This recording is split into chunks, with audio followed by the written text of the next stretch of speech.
सो finally Solo Leveling Ragnarok chapter 25 आ चुका है और उसका एक्सप्लेनेशन लेके मैं आ चुका हूँ। और अगर आपने पिछले सारे सोलो लेवलिंग रैग्नारॉक के वीडियोस नहीं देखे हैं, प्लेलिस्ट दिया हुआ है डिस्क्रिप्शन में, जाके आप देख सकते हैं। पिछले एपिसोड में हमने देखा था संग सुहो जब अपने शैडो डंजन में आता है, वहाँ पे और एक नया रेड गेट खुलता है जिसके अंदर वो जाता है।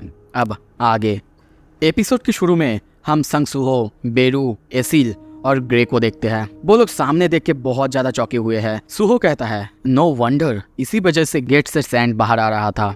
एसिल कहती है हाँ सही कहा तुमने। ग्रे बहुत ज्यादा चौंका हुआ है। तभी हम उन सबको इजिप्ट में एक पिरामिड के बाहर देखते हैं। चारों तरफ बस धूल और धूल, और इसी वजह से यहाँ पे कितना ज्यादा गर्मी हो सकता है आप लोग समझ सकते हो। तभी हम उसी पिरामिड को देखते हैं। सुहो कहता है लगता है कि ये एक डेजर्ट टाइप डंजन है। बेरू कहता है मुझे उस पिरामिड के अंदर से बहुत पावरफुल माना महसूस हो रहा है। सुहो बापे देखता है और कहता है वो तो ठीक है, पर मुझे नहीं पता कि मैं ये सब यहाँ पे क्यों देख रहा हूँ। ये सारे मशीनें, गाड़ियाँ, यहाँ पे इनका आखिर क्या काम है? वैसे मैंने सुना था डंजन के अंदर कोई भी मशीन्स काम नहीं करते हैं, तो फिर ये सब यहाँ पे क्या कर रहे हैं? एसिल कहती है हो सकता है ये कोई डंजन ही ना हो। वो साइड में देखती है, वहाँ पे एक लोगों को देखते हैं। उन सब की ऐसी बातें सुन के बेरू भी कहता है नहीं ऐसा हो नहीं सकता। सुहो कहता है एनीवे, जब तक ओरिजिनल गेट ठीक ठाक है हमें चिंता करने की जरूरत नहीं होगा। ठीक है, मैं जल्दी से चेक करके आता हूँ। एसिल कहती है बिल्कुल,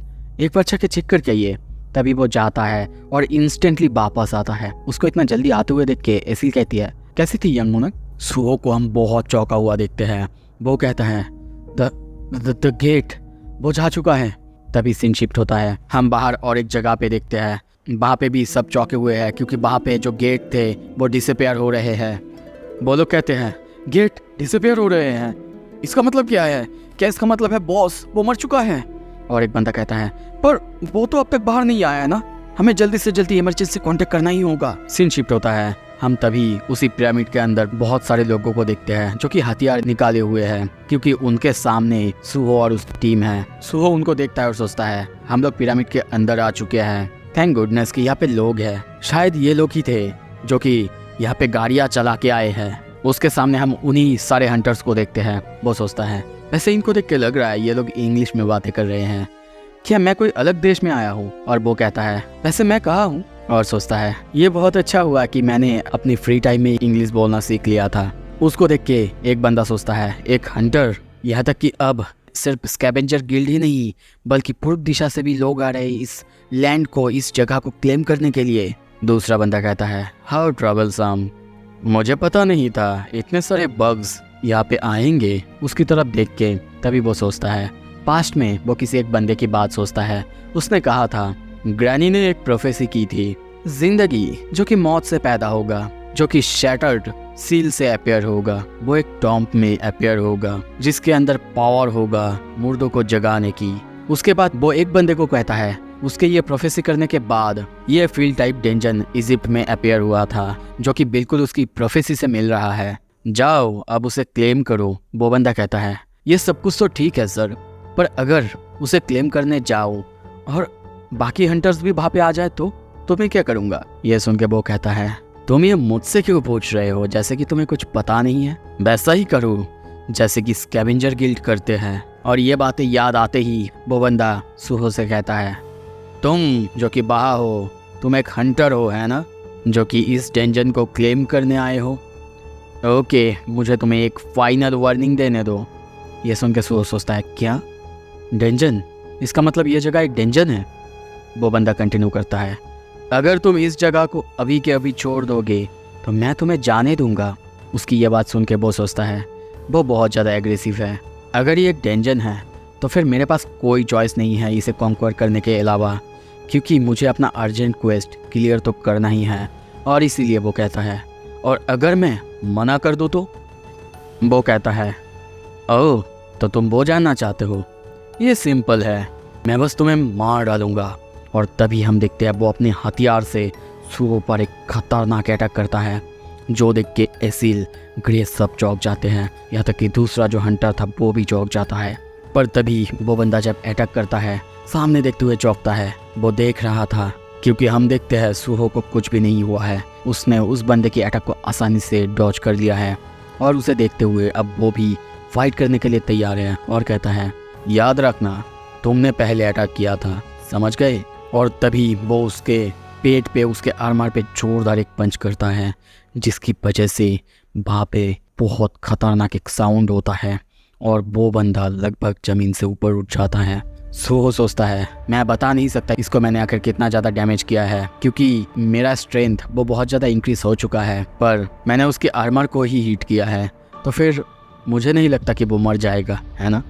तभी उस बंदे को देखते हैं, दर्द में उसका फेस देखने लायक हुआ था, वो भी समझ नहीं पाया है कि क्या हुआ है, पर तभी अपने आप को संभालते हुए वो कहता है यू लिटिल, और तभी सूहो पर एक खतरनाक पंच मारता है, जिससे सूहो बहुत दूर जाके गिरता है। वो बंदा कहता है तुम्हें क्या लगता है कौन हो तुम, और तभी अपने सारे बंदों को यानी साथी हंटर्स को वो ऑर्डर करता है इस असुरा गिल्ड और इस एशियन मैन को मार डालो, सबको मार डालो जो भी यहाँ पे है। दूसरी तरफ तभी हम एसिल को देखते हैं, जो कि गुस्से में उसके ऊपर अटैक करने आ रही थी, कहते हुए कि हाउ डेयर यू, तुमने यंग मोनक पर अटैक किया है।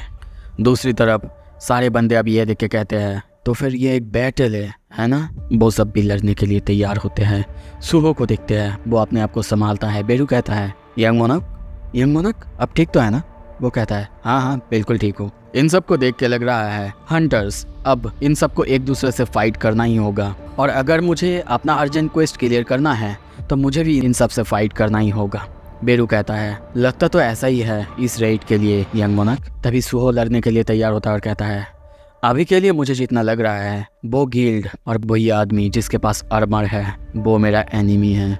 तभी जंप करता है फाइट करने के लिए, तेजी से दीवार पे जाता है और एक बंदे को खतरनाक एक पंच करता है, पर वो बंदा उसकी उस पंच को आसानी से टैकल कर लिया था।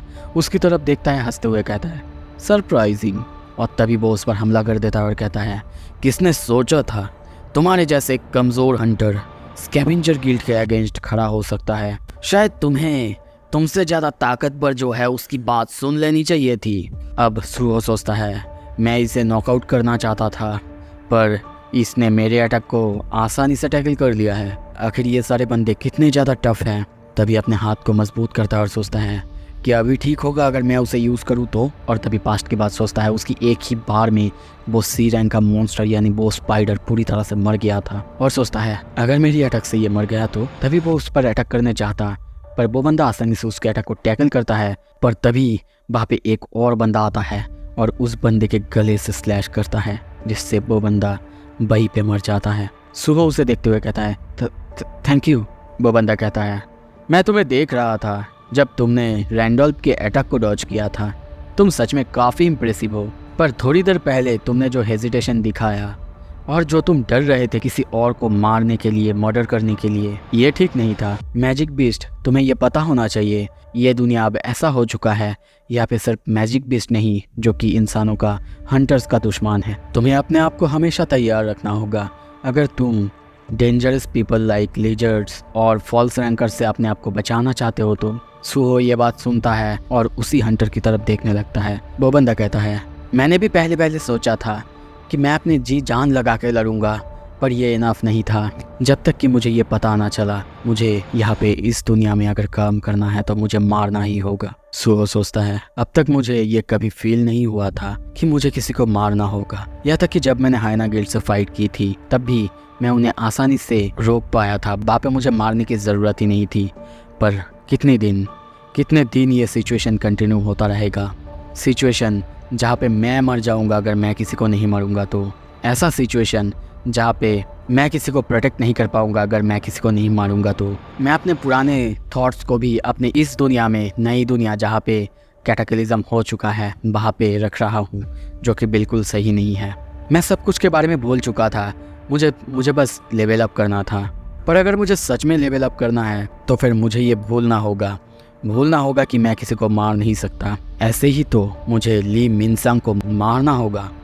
तभी वो बंदा कहता है वैसे मैं भी एक हंटर हूँ अशुरा गिल्ड से, रियो सिंह, हम दोनों का ही दुश्मन एक है, क्यों ना हम दोस्त बन जाए। तभी उसके पीछे एक बंदे को देखते हैं जो कि उसे मारने के लिए आता है, पर तभी वो बंदा चौंकता है, सूहो की हाथ को देखते हैं जो कि बहुत तेजी से जाके उस बंदे के फेस पे लगता है, यानी सूहो एक खतरनाक पंच उसको मारता है, जिसके वजह से वो बंदा बहुत दूर उड़ के जाके गिरता है।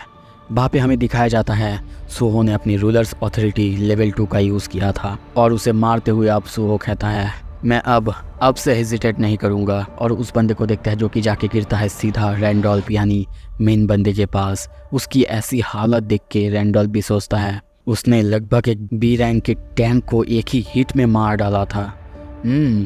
इंटरेस्टिंग। सूहो उनकी तरफ देखता है और कहता है मैं हूँ सूहो कोरिया से, चलो दोस्त बनते हैं। सो ये चैप्टर यहाँ पे ख़त्म होता है। कैसा लगा आपको प्लीज़ बताइए, और जल्दी से जल्दी देखने के लिए प्लीज़ सब्सक्राइब कर लो। Thank you so much. और अगर आपको बिल्कुल सोलो लेवलिंग जैसा एक एनिमे एक्सप्लेनेशन देखना है, ऊपर आपको एक वीडियो दिख रहा होगा, उसे देख लीजिए। आई प्रॉमिस कि आपको बहुत पसंद आएगा। और अगर आपको वायलेंट की एंडिंग देखना है वो भी आप देख सकते हो। आखिरकार वीडियो अच्छा लगे तो लाइक करो, शेयर करो, सब्सक्राइब करो चैनल को। Stay tuned.